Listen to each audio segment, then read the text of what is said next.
This just came out. WikiLeaks. I love WikiLeaks. This WikiLeaks stuff is unbelievable. It tells you the inner heart. Did you see another one? Another one came in today. This WikiLeaks is like a treasure trove. I was just getting off the plane. They were just announcing new WikiLeaks, and I wanted to stay there, but I didn't want to keep you waiting. Boy, I love reading those WikiLeaks. I know nothing about WikiLeaks. It's not my thing. And I know there is something having to do with Julian Assange. I've been seeing what's happened with Assange, and that will be a determination, I would imagine, mostly by the Attorney General, who's doing an excellent job. So he'll be making a determination. I know nothing really about him. It's not my deal in life. That was the president just a short time ago from the Oval Office, which we showed you, reacting to the news that WikiLeaks founder Julian Assange was arrested in London, as the U.S. is now charging Assange with conspiracy to hack a government computer. The president had previously praised WikiLeaks on the 2016 campaign trail, or at least the information that it showed damaging to Hillary Clinton. And now his Justice Department is pushing to have Assange extradited to the United States to face justice. I want to bring in former White House press secretary under President George W. Bush and Fox News contributor Ari Fleischer. Always great to have you on the program. Haven't seen you in a minute. Welcome back. Thank you. Thank you, Harris. Is it really mutually exclusive that the president on the campaign trail would draw attention to information damaging to his opponent, but also at a time where he finally comes out of that Ecuadorian embassy, which we didn't have access to him before, and now charge him? Harris, there is a huge difference between focusing on the information about Hillary that was revealed without praising WikiLeaks or without calling on Russia to do it for you. Those statements the president, the candidate made, were two of the worst statements he made in the course of the campaign. You do not call on American adversaries to do that, and WikiLeaks is an American adversary, so was Russia. What the president said in the Oval Office today was exactly right. That's how President Trump handled it.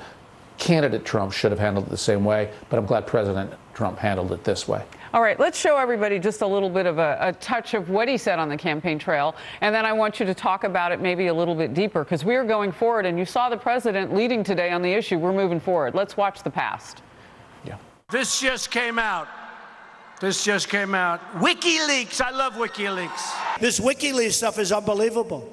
It tells you the inner heart. Did you see another one? Another one came in today.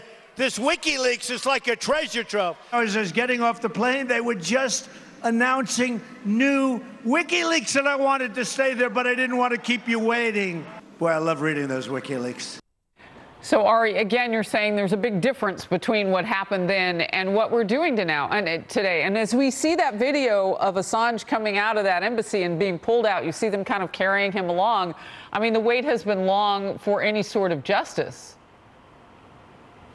It has been long for justice, and justice is needed because WikiLeaks is a nefarious organization, Harris. Any organization that plays Americans into the position where they break their oath, steal information from the government, reveal classified information, and WikiLeaks becomes their conduit, makes them a perfidious organization.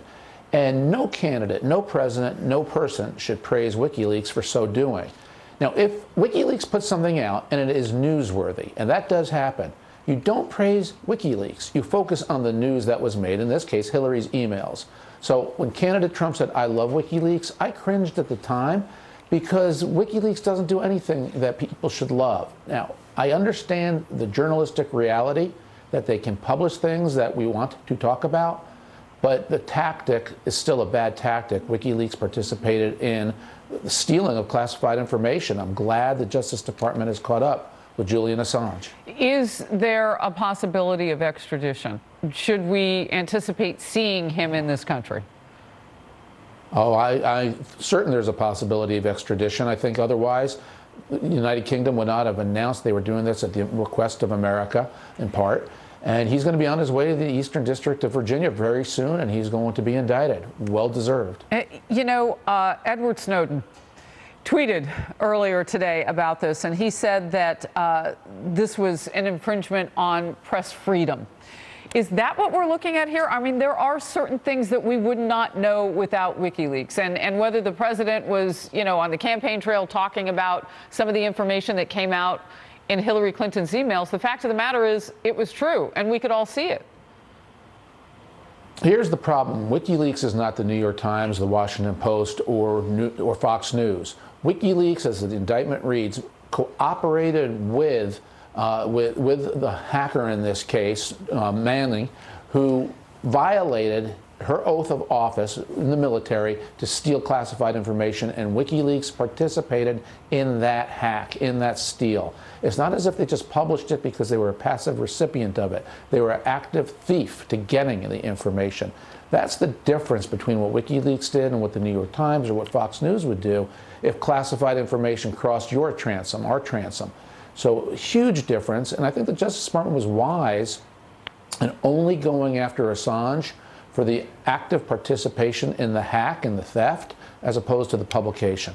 And you said you liked how the president handled it today. Real quickly, why? He always should have, because presidents of the United States need to stay out of the business of the Department of Justice when a case is being prosecuted like this. Otherwise, they can impact the case. A defense lawyer and he said will say it's not the his president thing. prejudiced the case. Pardon me? He said it's not his thing. That's right. And it isn't the presidential thing. Presidents should stay silent when the Department of Justice is prosecuting a case like that. Otherwise, they could prejudice or interfere with the case. Barack Obama did that twice. He twice interfered. He got away with it. President Trump was smart today not to talk about a pending case. Ari Fleischer, thank you. Great to see you. Thank you, Harris.